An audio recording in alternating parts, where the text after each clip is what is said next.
हिमालय जाने की अपनी असफल कोशिश के बाद अब परमहंस योगानंद बस अपने मन को सांत्वना देने लगे थे कि इस ब्रह्मांड में हर वस्तु की अपनी ऋतु और हर कारण का एक उद्देश्य होता है। वो कहते हैं कि मेरी नज़रें बस किसी गुरु के चेहरे को ढूंढती रहती थी कि शायद उन्हें उनका गुरु मिल जाए, लेकिन वो तब तक नहीं हुआ जब तक उन्होंने अपनी हाई स्कूल की पढ़ाई पूरी नहीं कर ली। और इस 2 साल के समय में अपने गुरु की तलाश में वो कई साधु और संतों से मिले, जिनमें थे कंद बाबा, बाग स्वामी, नागेंद्र नाथ, मास्टर महाशय और प्रख्यात वैज्ञानिक जगदीश चंद्र बोस। एक बार कलकत्ता के काली मंदिर में खड़े एक साधु की उन पर नज़र पड़ी और उन्होंने उन्हें गंद बाबा के बारे में बताया और उनके मकान की ओर इशारा किया। कहा कि दिलचस्प आदमी है, असाधारण अनुभव होते हैं, तुम्हें मिलना चाहिए। और योगानंद तो निश्चय ही उत्सुक थे। वो उनके घर की तरफ चल दिए। वहाँ कुछ लोग नारंगी रंग के कालीन पर इधर उधर बैठे थे और चीते की काल पर बैठे गंद बाबा। वे किसी भी गंध रहित पुष्प में किसी भी फूल की प्राकृतिक सुगंध भर सकते हैं अथवा किसी मुरझाए हुए फूल को फिर से ताज़ा कर सकते हैं। किसी भी मनुष्य की त्वचा से मनमोहक खुशबू निकाल सकते हैं। गंद बाबा ने उन्हें देखकर कहा, पुत्र, मुझे तुम्हें देखकर प्रसन्नता हुई। बोलो, तुम क्या चाहते हो? क्या तुम्हें खुशबू चाहिए? उन्होंने कहा, क्यों, किस लिए? सुगंध बनाने के लिए ईश्वर का उपयोग क्यों करना? योगानंद ने पूछा, क्या आप फूलों का निर्माण कर सकते हैं? उन्होंने कहा, मैं खुशबू पैदा करता हूँ। तब तो इत्र के कारखाने बंद हो जाएंगे। बाबा बोले, मेरी ओर से उन्हें व्यापार करने की अनुमति है। मेरा उद्देश्य तो केवल ईश्वर की शक्ति दिखाना है। महाराज, क्या ईश्वर की शक्ति का प्रमाण देना ज़रूरी है? क्या वे पूरे विश्व में हर जगह अपने चमत्कार नहीं कर रहे हैं? हाँ, कर तो रहे हैं, लेकिन हम भी उनकी कुछ अनंत सृजन कला में से अपनी सृजनता दिखा रहे हैं।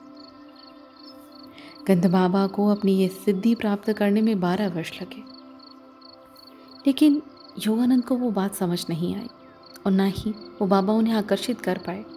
उन्होंने कहा, दैवीय शक्ति का उपयोग केवल सुगंध बनाने के लिए? हे महात्मा, मुझे लगता है आपने 12 वर्ष तो व्यर्थ ही गंवा दिए, उन सुगंधों के लिए जिन्हें आप किसी दुकान से भी मात्र चंद रुपए में खरीद सकते हैं। और मृत्यु के साथ खुशबू चली जाती है। मैं ऐसी सुगंध की कामना क्यों करूं जो केवल शरीर को सुख देती है? बाबा ने कहा, दार्शनिक महाशय, तुमने मेरे मन को प्रसन्न कर दिया। अब अपना दाहिना हाथ उठाओ। और जैसे ही उन्होंने अपना दाहिना हाथ उठाया, उनके हाथ से उनकी हथेली से गुलाब की खुशबू आने लगी। वो कहते हैं, मैंने उन चमत्कारी संत को धन्यवाद किया और उनके शिष्य ने बताया कि गंध बाबा, इनका नाम स्वामी विशुद्धानंद है। उन्होंने कई आश्चर्यजनक योग के गुप्त रहस्य तिब्बत में अपने गुरु से सीखे थे। तिब्बती योगी मुझे विश्वास दिलाया गया कि उनकी उम्र करीब 1000 वर्ष से ज़्यादा है। उसने कहा, बाबा बहुत असाधारण हैं। कलकत्ता के बहुत से महान विद्वान उनके शिष्य हैं।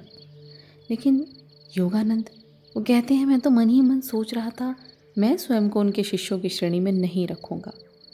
असाधारण बाबा के विचार मेरी रुचि के नहीं हैं।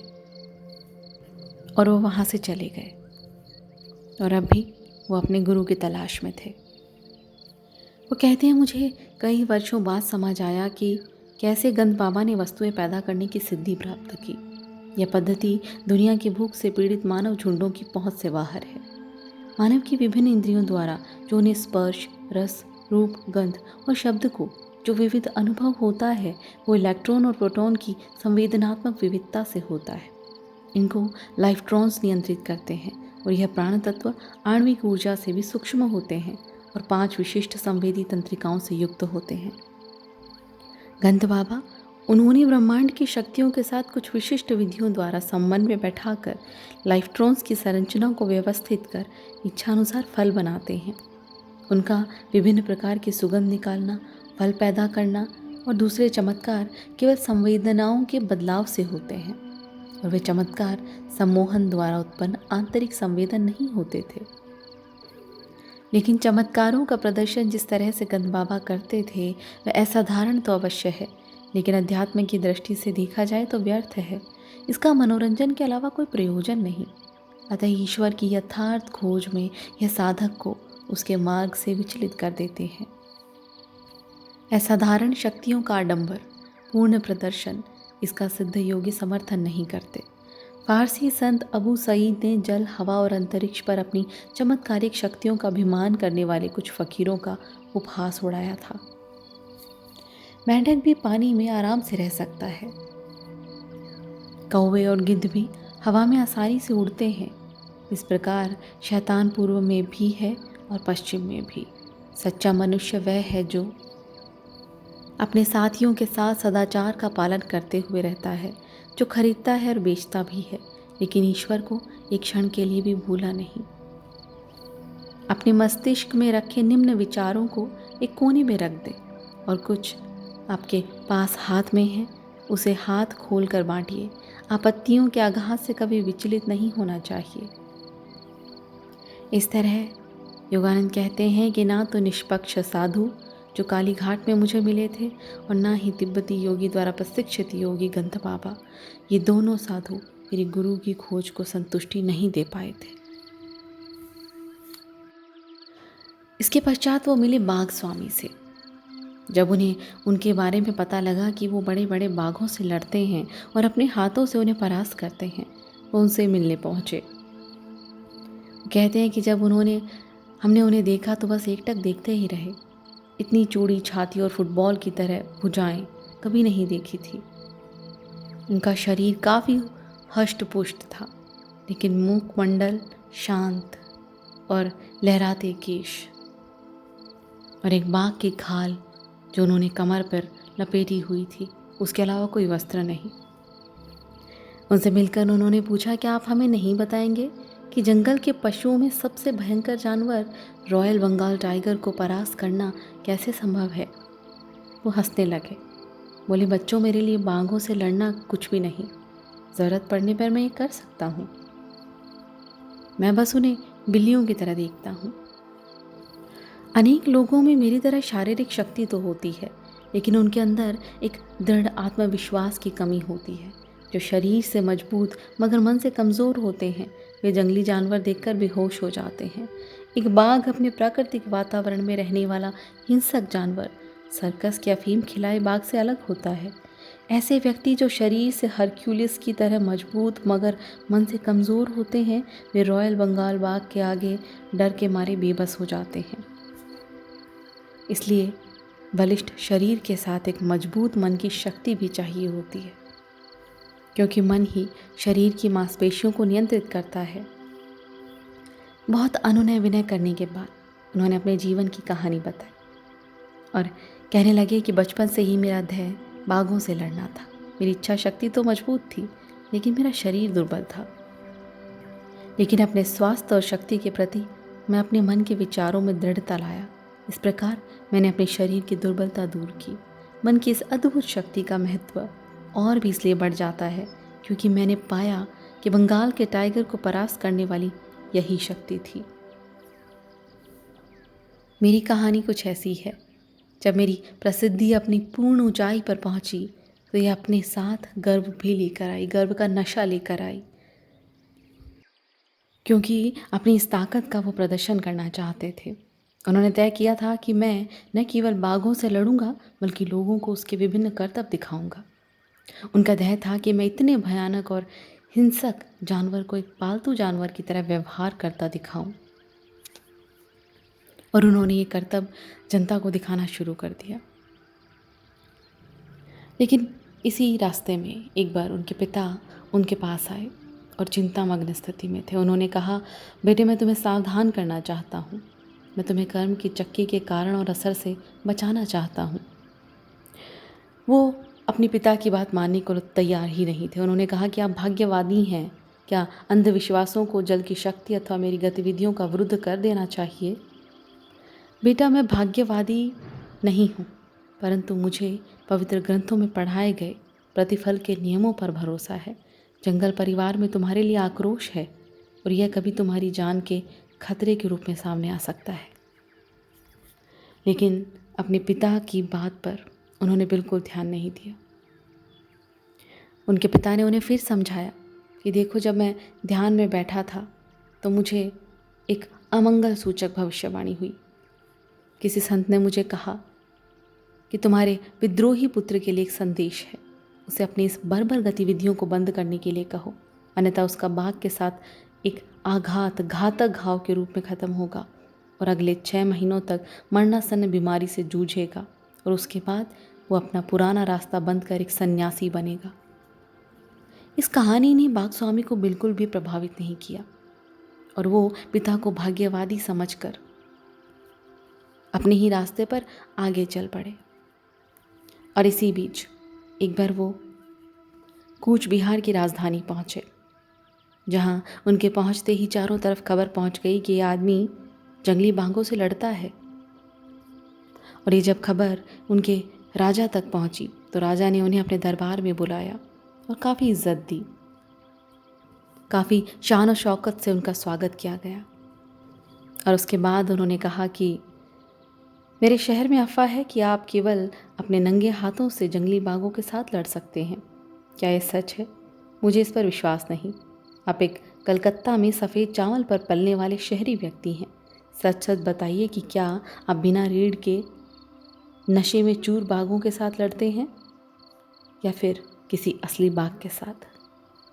हम हाल ही में पकड़े गए बाघ राजा बेगम के साथ लड़ने के लिए आपको चुनौती देते हैं। यदि आप उसका सफलतापूर्वक सामना कर सके, उसे बेड़ियों में बांधकर पिंजरे में कैद कर पाए, तो हम आपको हज़ारों रुपए और पुरस्कार से नवाजेंगे। लेकिन यदि आप उससे लड़ने के लिए इनकार करते हैं तो हम आपको पूरे शहर में एक पाखंडी की तरह घोषित कर देंगे। उनकी ये अभद्र बातें सुनकर बाघ स्वामी ने गुस्से में चुनौती स्वीकार कर ली। लेकिन उनके सामने शर्त रखी गई कि मुकाबले से पहले उन्हें बाघ से नहीं मिलने दिया जाएगा। उन्हें डर था कि कहीं वो उसे सम्मोहित ना कर दे। उस बाघ का नाम राजा बेगम इसलिए था क्योंकि उसमें मेल और फीमेल दोनों की क्वालिटीज़ थी और वो बहुत रुद्र रूप में था। मुकाबले के दिन शहर के आसपास के बहुत सारी भीड़ वहाँ जमा हो गई। सैकड़ों लोग उन्हें देखने के लिए आए और बहुत से लोगों को टिकट ना मिलने की वजह से वापस भी जाना पड़ा। राजा बेगम की कान फाड़ देने वाली गर्जना और भय से आक्रांत लोगों के कोलाहल के बीच बाघ स्वामी ने शांत मन से वहाँ प्रवेश किया। शरीर पर सिर्फ एक लंगोट का कपड़ा और कुछ नहीं। जैसे ही उन्होंने अंदर प्रवेश किया, बाघ को खून की खुशबू आ गई और वो जोर से उछला और जैसे ही उछलकर वो उनके ऊपर गया, उनका खून निकलने लगा।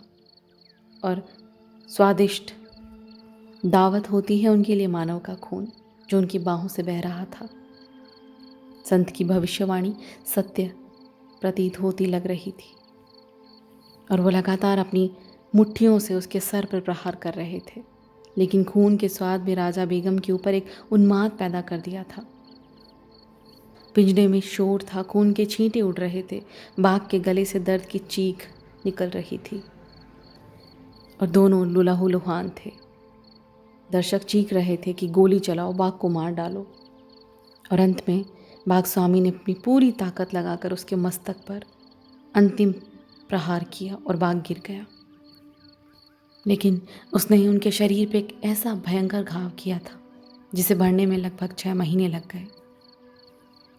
उन्हें खूब पुरस्कार मिले, खूब वाहवाही मिली, लेकिन क्योंकि उनके शरीर में जहर फैल गया था और मृत्यु और जीवन से लड़ते हुए 6 महीने वो ऐसे ही भयंकर दुख और वेदना में बीते। और जैसे ही कूच बिहार छोड़ने के वे लायक बने, वे वापस अपने देश लौट आए और आकर उन्होंने ईमानदारी से अपने पिता को सब कुछ कहा। और उन्होंने कहा कि मैं जानता हूँ कि मेरे शिक्षक एक संत हैं जिन्होंने एक विवेकपूर्ण सलाह दी थी। मैंने विनम्रता से अपने पिता के सामने स्वीकार किया कि काश मैं उनसे मिल पाता, और उनकी इच्छा पूरी भी हुई। एक दिन वो संत बिना किसी सूचना के उनके घर आए और उन्होंने कहा, बाघ को पालतू बनाना बहुत हुआ, मेरे साथ आओ, मैं तुम्हें मानव मन के जंगलों में घूमने वाले अज्ञान के पशुओं का दमन करना सिखाऊंगा। तुम्हें दर्शकों की आदत हो गई है। अब योगाभ्यास में तुम्हारी रोमांचक विजय पर देवताओं की गैलेक्सी तुम्हारे साथ नाचेगी। और इस तरह उनके दिव्य संत ने उन्हें आध्यात्मिक पाठ की दीक्षा दी। उन्होंने उनकी आत्मा के द्वार, जो बहुत समय तक उपयोग में न लाए जाने के कारण जंग लगे और सख्त हो गए थे, उन्हें खोल दिया। शीघ्र ही एक दूसरे का हाथ थामे वे साधना के लिए हिमालय की ओर निकल गए। योगानंद कहते हैं कि जीवन की एक झलक दिखाने के लिए हम उनके आभारी थे।